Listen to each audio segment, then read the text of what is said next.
Olá, sejam bem-vindos de volta aos meus vídeos. Esse é o terceiro vídeo da série sobre dominar um idioma pela leitura.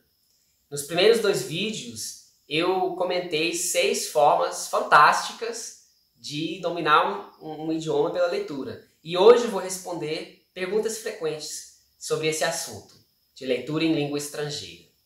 Então a primeira pergunta que muitas pessoas fazem é se eu devo buscar as definições das palavras enquanto eu estou lendo.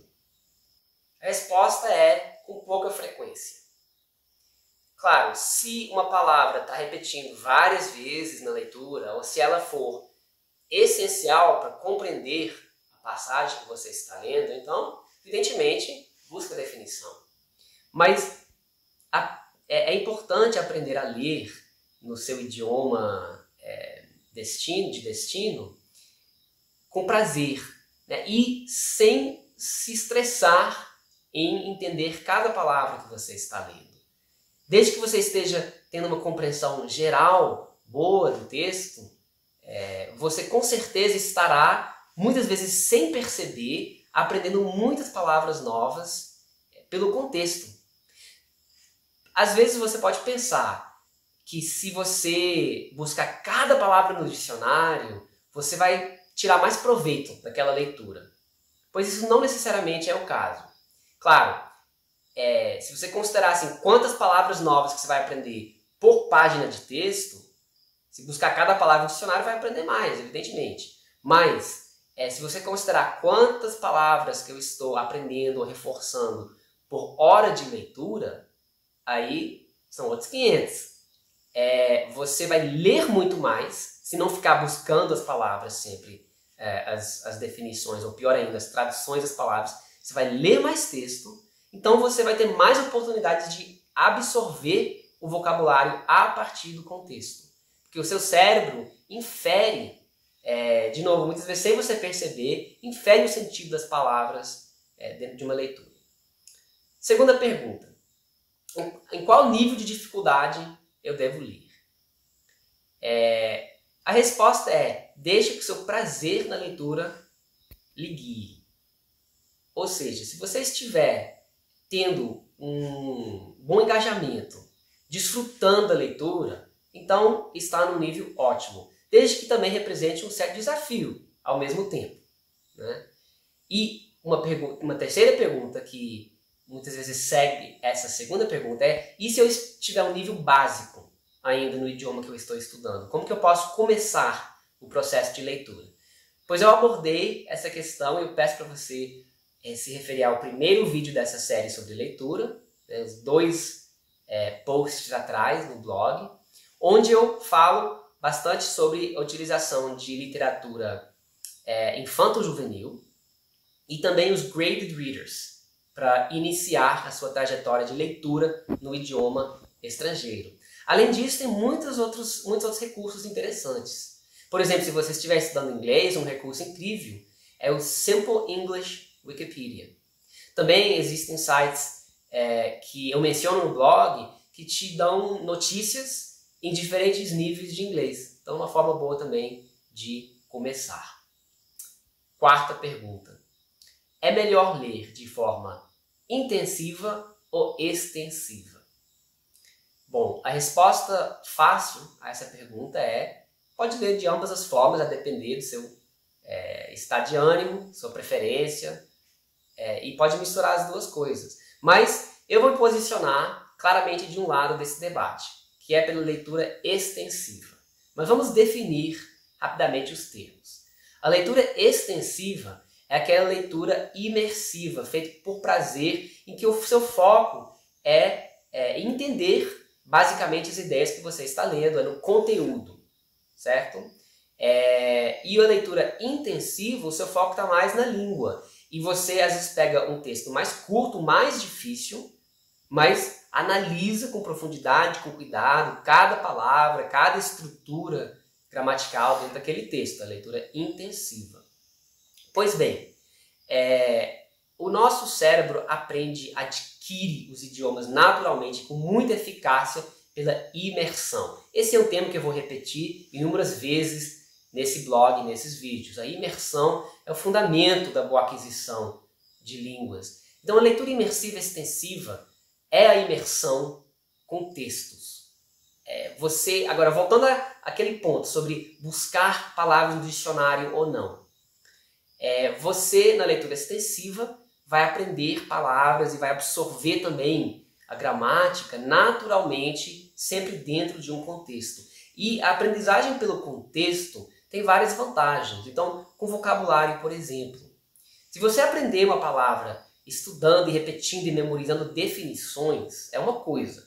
Mas se você se deparar com aquela palavra repetidas vezes em textos variados, em diferentes contextos, você terá uma compreensão da nuance daquela palavra, das conotações daquela palavra muito mais rica e uma ideia mais natural, espontânea e prática de como usar a palavra na real comunicação.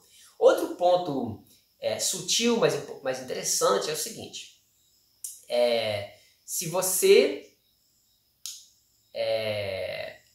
estiver lendo um texto, vamos supor que você está aprendendo inglês e você está lendo um texto em inglês e se depara com a palavra gentacular. Pois eu fiz uma pesquisa para aprender essa palavra, porque nem eu, que sou nativo de inglês, conhecia essa palavra. Se você estiver fazendo uma leitura intensiva, você vai buscar aquela palavra no dicionário, gastar um minutinho para aprender a definição daquela palavra. Se a palavra gentacular não era fundamental para entender aquela passagem, você desperdiçou um minuto do seu tempo. Porque é muito provável que você nunca mais vai ver essa palavra na sua vida. E se você tentar utilizá-la numa redação, numa conversação, ninguém vai te entender mesmo. Então, para quê? Já na leitura extensiva, quando você se deparar com a palavra dessa, você vai pular ela. E aí o que acontece? Você vai ler muito mais e automaticamente você vai absorver aquelas palavras que se repetem com mais frequência numa grande diversidade de textos. Ou seja, você vai aprender as palavras mais usadas da língua. E essa é uma das chaves da aprendizagem eficiente de idiomas. Próxima pergunta. Vale a pena reler livros e passagens? A resposta é apenas se você tiver muito prazer e muito engajamento numa segunda leitura. Se não, é melhor variar. Ler aquilo que em determinado momento lhe interessa. E eu já expliquei por que variedade é tão útil, para se deparar com palavras, com estruturas em diferentes contextos. Mas além disso, a questão do prazer, e de ter uma visão mais ampla, mais global daquele idioma, pela leitura diversificada. Bom, última pergunta. É interessante ler livros traduzidos? Algumas pessoas defendem algo chamado de leitura comparativa ou paralela, em que você lê um mesmo texto na sua língua nativa, por exemplo, em português, se você for brasileiro ou português, de qualquer forma lusófono, e esse mesmo texto na língua que você está estudando. Não faça isso, porque você, em termos de aquisição de língua estrangeira, você desperdiçou 50% do seu tempo. Tá? Agora, essa questão de leitura comparativa ou paralela à parte, ler obras traduzidas não tem problema, porque inclusive muitas traduções são muito bem feitas. Porém, eu recomendo que você dê preferência para a leitura de obras escritas originalmente na língua que você está estudando. Eu vou explicar o porquê por meio de um exemplo. Imagina alguém aprendendo português. Duas pessoas aprendendo português. Então a primeira pega livros da Disney traduzidos e depois, quando ficar mais avançado, pega Charles Dickens e Shakespeare traduzido em português. Beleza. Outra pessoa lê Monteiro Lobato e aí vai ficando mais avançado e lê Machado de Assis, José Saramago. Entre essas duas pessoas, quem vai desenvolver uma intimidade maior com a língua portuguesa e a cultura luso-brasileira? Evidentemente o segundo.